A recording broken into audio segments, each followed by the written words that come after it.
"That man put something in your drink, sir." The voice came from below the edge of the bar, small and clear, cutting through the low hum of the fundraiser like a struck glass.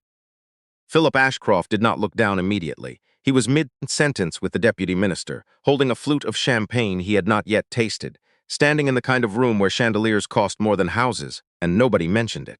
The Art Gallery of Ontario had been rented for the evening. 300 guests. Black tie. A string quartet in the West Wing playing something Philip could not name but had heard before, probably at another event exactly like this one, in another room exactly like this one, on another night he would not remember by Friday. He looked down. A boy was standing beside the cocktail table, barely taller than it. He was perhaps 7. His skin was light brown, his hair dark and uncombed, pushed back from his forehead with what looked like a woman's elastic band. He wore a green parka that was too large and zipped to his chin despite the warmth of the gallery. Beneath it, the collar of a flannel shirt faded red. His sneakers were wet. There was a small tear along the left sole where the rubber had separated from the canvas, and his sock, visible through the gap, was gray. He was looking at Philip with the kind of directness that children have before they learn to soften it. "I saw him," the boy said, "the tall one with the gray hair. He dropped something in your glass when you turned around to shake that lady's hand. I was watching from behind the plant." Philip's hand stopped halfway to his mouth. The champagne was an inch from his lips. He could smell it. He set the glass down on the table slowly, the way a man sets something down when he has just been told it might explode.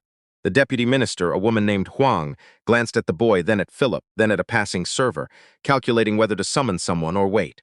Philip raised one finger. She waited. "Son," Philip said, lowering himself slightly. "What's your name?" "Jonah. Jonah. Where are you supposed to be right now?" "Outside. With my nan. She sells the flowers on the corner by the parking garage, the one with the red awning. I came in through the kitchen door because it was propped open and I had to use the bathroom, and you saw someone put something in my drink." "Yes, sir. He was standing right here." Jonah pointed at the empty space beside the cocktail table. He had a little packet, like a sugar packet but not sugar. He tore it open and tipped it in, and then he put the packet in his jacket pocket, the left one. Then he walked that way. He pointed toward the East Gallery, where the heavier donors were circling the bar. Philip followed the boy's finger. His chest did something he did not care for. He had been a litigation attorney for 34 years and a senior partner at Ashcroft, Beaulieu, and Voss for 20 of them. He had argued before the Supreme Court of Canada twice. He had brokered the merger that built Ashcroft Holdings into the largest private legal advisory firm east of Winnipeg. He had done all of this with a certain faith in his ability to read rooms, read people, read the space between what was said and what was meant. And now a child in a torn sneaker was telling him that someone had tried to poison him at his own fundraiser, and the child was not lying. Philip knew this, the way he knew most things, not because the evidence was complete, but because the boy's eyes had nowhere to hide and were not trying to. "The tall one with the gray hair," Philip repeated. "Was he wearing a dark blue suit?" "Yes, sir, and a watch with a gold band. And his tie had little squares on it, like a checkerboard. Blue and silver." Philip's stomach turned, not violently, quietly. The way a lock turns when you realize someone else has the key. He knew that tie. He had bought that tie. He had given it as a Christmas gift 2 years ago to the man who had been his managing partner for 11 years. The man who had sat across from him at breakfast that morning at the King Edward Hotel and said, "Tonight's going to be a good night, Phil. I can feel it. Victor Stennis." Philip straightened. He placed one hand on the edge of the table to steady himself, which he did not need to do physically, but which his body seemed to require nonetheless. He looked at the champagne glass. It sat on the white tablecloth, catching the chandelier light, perfectly still, perfectly ordinary, perfectly lethal if the boy was right. "Deputy Minister," Philip said, his voice very controlled, "I need to excuse myself. I apologize." Huang looked at him, then at the glass, then at the boy. She was a careful woman. She did not ask questions. She said, "Of course, Philip," and moved away with the unhurried precision of someone who understood that the best thing she could do was not be present for whatever was about to happen. Philip crouched. His knee hit the polished gallery floor. The crease of his tuxedo trousers folded against the cold stone, and he did not care. He brought himself to the boy's eye level. "Jonah, look at me. I need you to tell me exactly what you saw. One more time, slowly." Jonah did not blink. He told it again. The same words, the same order, the small packet, the left pocket, the direction the man walked. He added one detail he had not mentioned before. "He was smiling when he did it," Jonah said. "Not a mean smile, a regular smile, like he was just stirring his own coffee. That's why nobody else saw it, because it looked normal." Philip felt a sensation he had not experienced in decades. It was the feeling of the ground shifting beneath a building he had believed was permanent. He had known Victor Stennis since law school. They had articled together at the same Bay Street firm. They had built their practice from a two-room office above a dry cleaner on Spadina. Victor had been the best man at his first wedding, and the only guest he had wanted at his second.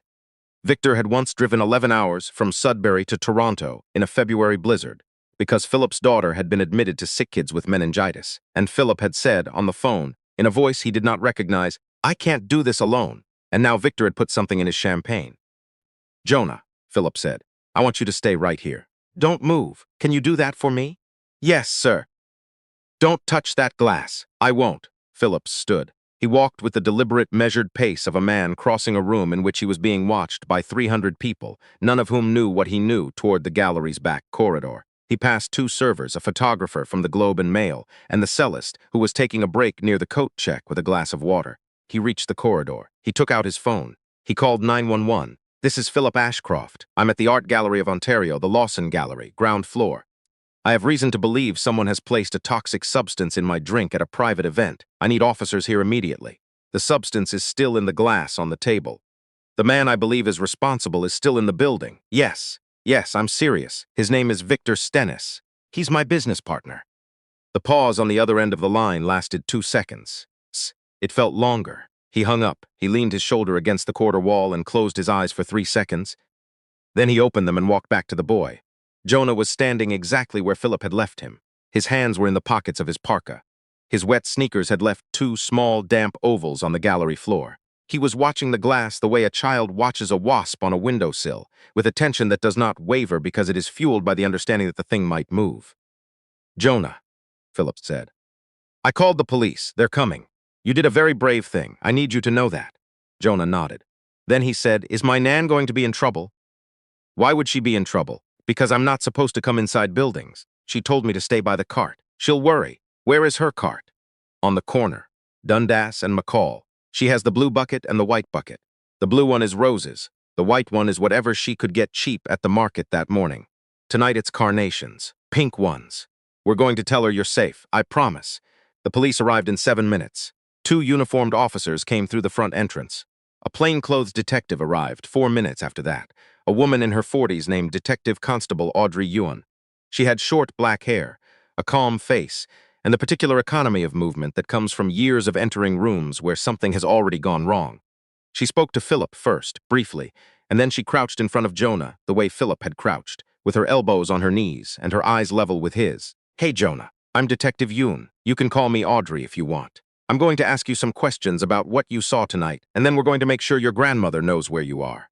Sound okay?" "Yes, ma'am. You're polite. Who taught you that?" "My Nan. She did a good job." Audrey opened her notebook. "Jonah, the man you saw at the table. You said he was tall with gray hair. Can you tell me anything else about him?" Jonah thought. He pulled the zipper of his parka up and down once, a small self-soothing gesture that Philip recognized from depositions with anxious witnesses, except that Jonah did not look anxious. He looked like a person organizing information. "He was taller than that man," Jonah said, pointing at a server who was approximately 6 feet, but not by a lot. "His hair was gray on the sides and darker on top. He had a small mark on his neck, on the right side, like a scar or a burn. It was pinkish. He smelled like the soap they have in the bathroom here. I know because I used it to wash my hands, and then when he walked past me after, he smelled the same. He was wearing black shoes with no laces, the kind that are shiny. His watch was gold on the band, but the face was dark, like blue or black. And when he took the packet out of his pocket, he used his left hand, so I think he's left-handed." Audrey wrote without looking at her notebook. When she finished, she looked at Philip. Philip looked at the floor. He was thinking about Victor Stennis, who was left-handed, who had a small keloid scar on the right side of his neck from a childhood accident with a radiator, who wore Ferragamo, loafers, and a Breitling with a dark blue face. He was thinking about every one of these details, and about the fact that a 7-year-old boy who sold flowers with his grandmother on a street corner had observed them in the time it takes a man to cross a room and tear open a packet. "Mr. Ashcroft," Audrey said quietly, "we've secured the glass. Forensics will test it tonight. I need to ask you something, and I need you to answer honestly." "The man the boy is describing. Do you know who it is?" "Yes, who?" "Victor Stennis. My managing partner. He's been with the firm since we founded it. Is he still in the building?" "I believe so. He was in the East Gallery 15 minutes ago." Audrey spoke into her radio. She used short, precise language. She did not raise her voice. Within 2 minutes, Philip could see, through the archway that connected the galleries, two officers moving with unhurried purpose through the crowd in the east wing. Nobody screamed. Nobody ran. The string quartet was still playing. Most of the 300 guests would not learn what had happened until they read about it in the morning. Audrey turned back to them. "Mr. Ashcroft, I'd like you and Jonah to come with me. There's a staff room at the back of the gallery. It's private. We can continue there." The staff room was a square, windowless space with a table, 4 chairs, a coffee machine, and a bulletin board covered in shift schedules and a poster about workplace safety. Philip sat down. Jonah sat in the chair beside him. The chair was too tall for him. His wet sneakers hung 6 inches above the floor. "Are you cold?" Philip asked. "A little." Philip took off his tuxedo jacket and draped it around Jonah's shoulders. It fell past his knees. The satin lapels caught the fluorescent light. Jonah pulled the jacket around himself with both hands, the way a person wraps a blanket, and held it there without being told. Philip looked at this boy. He looked at the parka, zipped to chin, and the flannel collar and the torn sneaker, and the elastic band holding back the uncombed hair. He thought about the 300 people in the gallery, every one of them holding a drink they had not thought twice about, and about this child who had been behind a potted plant near a bathroom door and had seen the thing that none of them had seen. Audrey returned. She was not alone. A man in a dark overcoat came in behind her. He introduced himself as Sergeant Len Faulkner from the Toronto Police Service's Major Crime Unit. He had a lined face and steady hands, and the kind of patience that is not gentle so much as structural. "Mr. Ashcroft," Faulkner said, sitting across from him, "we've detained Mr. Stennis. He was at the bar in the East Gallery. He did not resist. He asked what this was about, and when the officers told him, he asked for his lawyer. We found a torn packet in his left jacket pocket consistent with the boy's description. It's been sealed and sent to the lab. The contents of your glass are en route as well. We should have preliminary results within 2 hours. What was it? I can't confirm until the lab does, but the responding forensic officer said, off the record, that the granular consistency and the faint chemical odor are consistent with a class of compounds that affect cardiac rhythm. Administered in alcohol, it would be very difficult to detect by taste. The onset would be between 40 minutes and 2 hours. It would present as a heart attack." Philip's hands were on the table. He looked at them. They were steady. He was 61 years old. He had a known heart condition, a mild arrhythmia that Victor had driven him to the cardiologist for 3 years ago. Victor had sat in the waiting room reading a magazine and had said afterwards, "You need to take it easy, Phil. You're the only partner I've got." Victor knew what would stop his heart. Victor had known for 3 years exactly what it would take. "Mr. Ashcroft," Faulkner continued, "I have to ask you this. Are you aware of any reason Mr. Stennis would want to harm you?" Philip was quiet for a long moment. Then he said, 3 weeks ago, I retained an outside forensic accountant to audit the firm's client trust accounts. The audit was to begin next Monday. Victor knew about it. I told him myself. I told him because I trusted him. How much are we talking about? I don't know yet. The preliminary flag suggested irregularities in the range of 9 to 12 million over 5 years. I thought it was a bookkeeping error. I told Victor I was having it looked at, and he said, "Good idea, Phil. Better to be safe." He said it over breakfast 3 weeks ago. He had poached eggs. He asked if I wanted more coffee. The room was very quiet. Jonah was watching Philip's face. He had the expression of a child who is listening to something he does not fully understand but knows is important, the way children listen to arguments between adults, or to the news when it mentions a name they recognize, said. "He's your friend?" "He was," Philip said. "That's worse." "Yes, it is." Audrey's phone rang. She stepped out.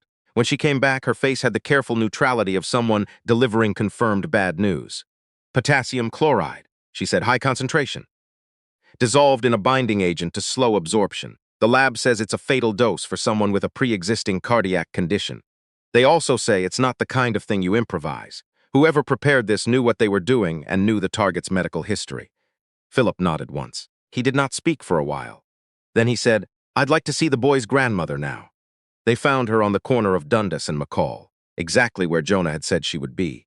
2 blue buckets, 1 white bucket, a folding stool, and a woman sitting on it.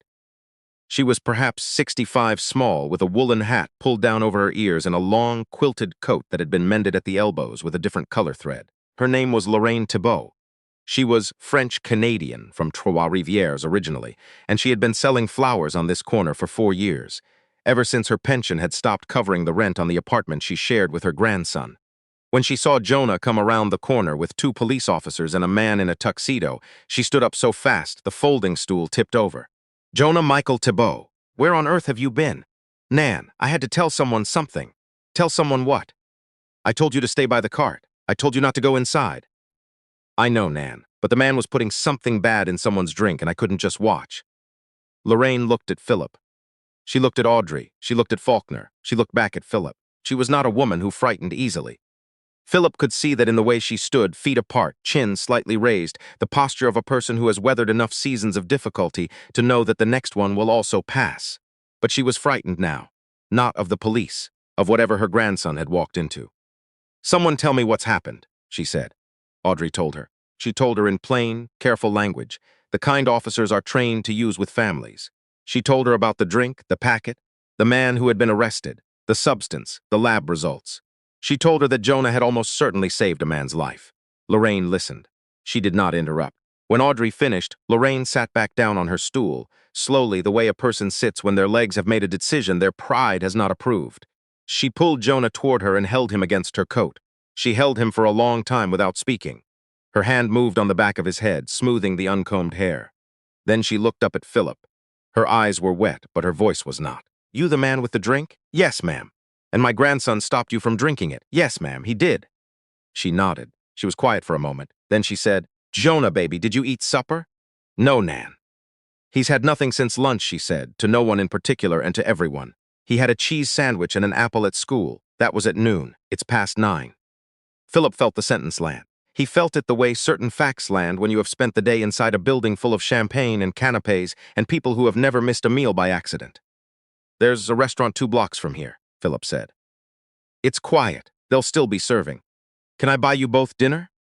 Lorraine looked at him. She had the look of a woman who had been offered things before, by men who wanted something back, and who had learned to check the receipt before accepting. "Mr. Ashcroft, I appreciate what you're doing, but I don't need charity. I need to get my grandson home and fed and in bed by 10 because he has school tomorrow." "It's not charity," Philip said. "Your grandson saved my life. I owe him a meal. I owe him considerably more than a meal, but a meal is where I'd like to start." She studied him. Then she looked at Jonah. Jonah looked at her. Some conversation happened between them that did not require words, the kind of conversation that happens between people who have lived in close quarters long enough to read each other's breathing. "All right," she said. "But we're not going anywhere fancy. Jonah doesn't have the shoes for it." They went to a diner on Beverly Street that had vinyl booths and laminated menus and a waitress who called everyone Han without irony. Jonah ordered a grilled cheese and tomato soup and drank 2 glasses of milk. He ate the way Philip had seen people eat in shelters, not fast, not slow, but thoroughly, as if each bite were being cataloged. Philip sat across from them. He had ordered coffee. He had not touched it. He was watching Lorraine Thibault spoon extra crackers onto her grandson's plate from the basket in the middle of the table. And he was thinking about the fact that 3 hours ago he had been standing in a gallery worth $500 million, surrounded by people who claimed to care about the city, and that the person who had actually saved his life tonight was a woman who sold carnations on a street corner because her pension did not stretch far enough. "Mrs. Thibault," he said. Lorraine, I'd like to ask you something, and I want you to understand that there is no wrong answer. Go ahead. Jonah told me you sell flowers on that corner. He told me you've been doing it for 4 years. He also told me earlier that he stays with you because there's no one else. That's correct. His mother, my daughter, passed when he was 2. Car accident on the 401. His father was never part of things. I've had Jonah since he was in diapers. And the apartment, 2-bedroom on Augusta. We've been there 11 years. Rent went up in September. $400. I went to the landlord and I said, "Bernard, I have been in this apartment for 11 years and I have never been late." He said, "The market is the market, Lorraine." I said, "The market is not the market when you are 65 and raising a child on CPP and flower money." He said he was sorry. He was not sorry. But the apartment is what we have. I pick up extra hours where I can. Jonah helps me with the buckets on weekends. He helps you carry the buckets. He does. He doesn't complain. He's 7. He should be complaining. Philip looked at Jonah, who was using his last piece of grilled cheese to soak up the remaining soup with the serious concentration of a person who understood that waste was not an option. "Lorraine, I am going to say something to you, and I want you to hear all of it before you respond." "I'm listening. I have a house. It belonged to my mother. She passed 3 years ago. It's on Balsam Avenue, in the Beaches. It's a small house, a bungalow, 2 bedrooms, a yard, a garden my mother planted that I have been paying someone to water because I can't bring myself to let it go. There is a school 4 blocks away called Glen Ames. It's a good school. The house has been empty for 3 years because I could not figure out what to do with it, and I think the real reason is that I was waiting for something to do with it that my mother would have approved of. Lorraine set her spoon down. I am not offering you this house because I feel sorry for you. I am offering it because 3 hours ago your grandson stood beside a cocktail table in a room full of the most powerful people in this city, and he was the only one who saw what was happening. He was the only one who said something, and the reason he was in that room at all is because you raised him to pay attention, and to tell the truth, and to care about strangers even when no one is watching. That is not something I can repay. But a house with a garden and a school 4 blocks away is where I would like to start. Lorraine did not speak for a long time. She looked out the window of the diner at the dark street and the passing headlights and the thin rain that had begun to fall. She looked at Jonah. She looked at her own hands, which were resting on the table, roughened by years of cold water and flower stems, and the kind of work that does not announce itself. "Mr. Ashcroft," she said finally, "I have one question. Ask it. Why was your partner trying to kill you?" "Because I was about to find out he'd been stealing from the firm. Millions of dollars over years. I trusted him completely. He counted on that. And the boy who saved you from that. The boy who saw what your partner did. That boy is my grandson. Yes, and you want to give us a house.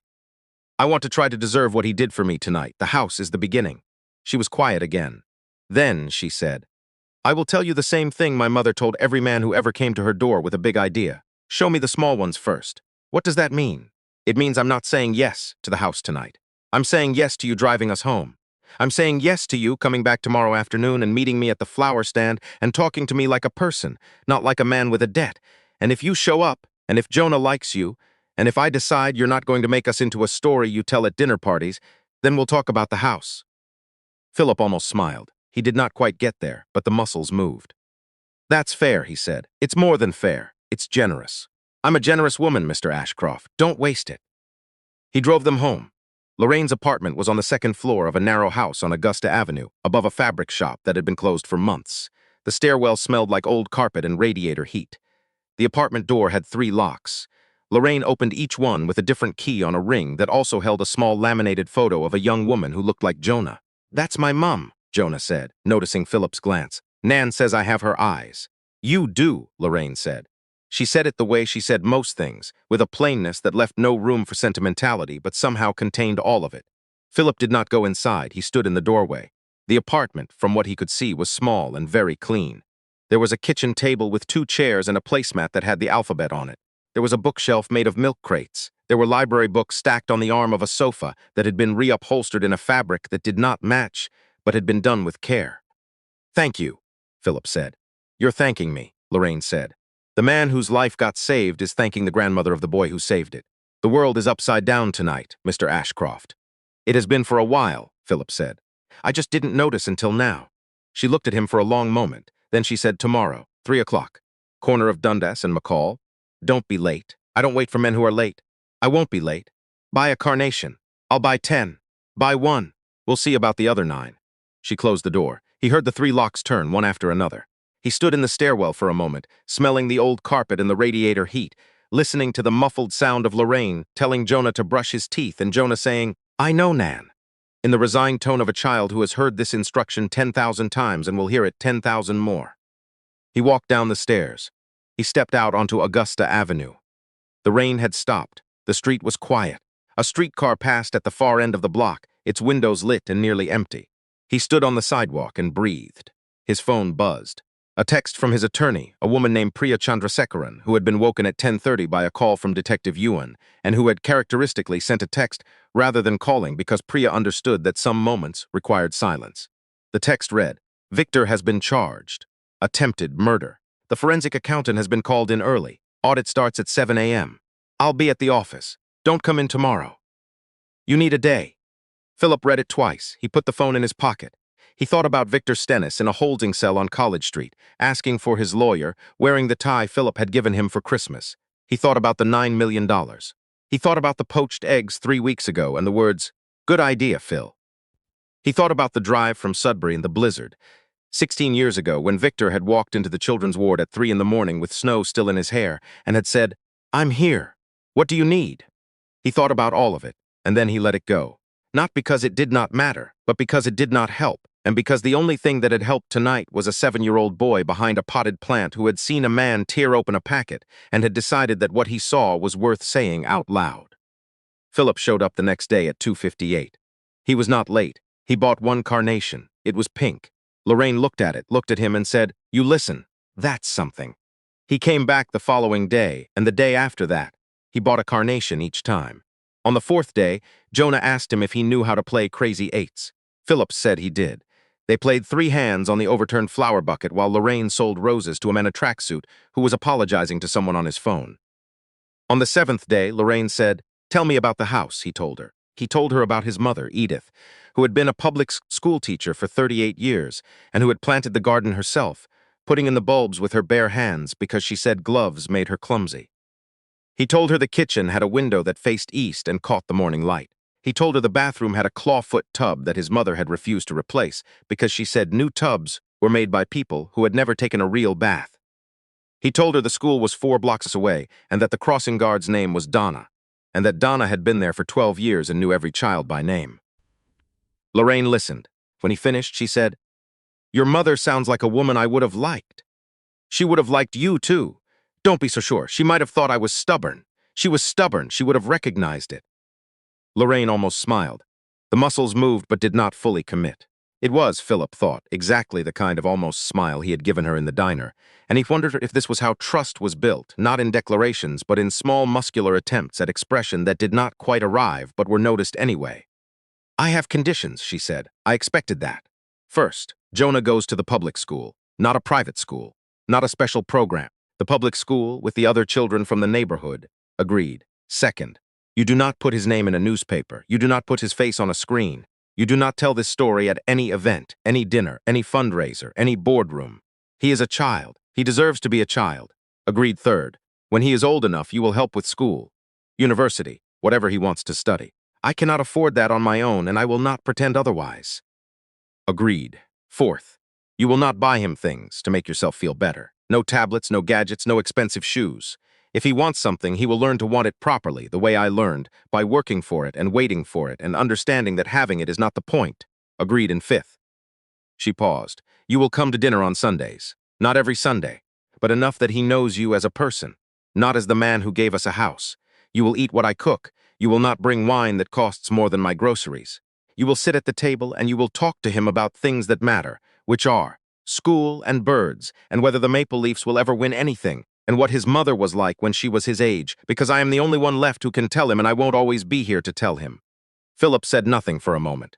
Then he said, "I'd like that very much." "Good. Then we have an understanding. We have an understanding." Jonah, who had been arranging carnations in the white bucket by height, looked up. "Nan, are we moving?" "We're going to look at a house, baby. A house with a garden. Does it have a yard?" "It has a yard." "Can I have a dog?" Lorraine looked at Philip. Philip looked at Lorraine. "Some things are negotiated between adults in a single glance. We'll see about the dog," Lorraine said.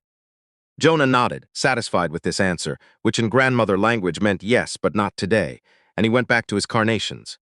Philip stood on the corner of Dundas and McCall with a single pink carnation in his hand and the noise of the city moving around him in every direction. He thought about the gallery and the glass, and the quiet way a man can try to end another man's life with a smile and a sugar packet. He thought about a boy in a green parka who had walked through a propped-open kitchen door to find a bathroom, and had walked out with the kind of courage that most adults spend their whole lives borrowing and never fully own. He thought about Lorraine's hands, rough from cold water and flower stems, and about his mother's hands, rough from garden soil, and about how the things that endure in this world are almost never the things that announce themselves. He thought about what Lorraine had said in the diner. "Show me the small ones first." He thought about what his mother had said to him once, years ago, when he had won a case he should not have won, and had come to her house, expecting congratulations, and she had said instead, over tea, in the kitchen with the east-facing window, "Philip, the thing about winning is that it only matters if you noticed who was standing next to you while you were doing it." He had not noticed. For years he had not. He had walked past flower sellers and street corners and children in torn sneakers, and he had not noticed any of it. Because the rooms he walked into were designed to make him forget that the world outside them existed. A 7-year-old boy behind a potted plant had noticed everything. Philip tucked the carnation into his jacket pocket. He crossed the street. The light was changing. The city moved around him the way it always did, loud and indifferent, and full of small things that mattered enormously if you stopped long enough to see them. He did not stop, but he walked slower than he used to, and he looked for the first time in a long time at the faces of the people he passed, and at the corners he had never paused at, and at the light that came through the buildings in the late afternoon the way it does in Toronto in autumn, golden and brief, and worth noticing. He walked, and he noticed, and he did not look away. If this story moved you, please like the video, share it with someone who needs to hear it today, and tell us in the comments where you are watching from. Subscribe for more stories about the quiet moments of courage that change everything, and the unlikely heroes who see what the rest of the world walks past.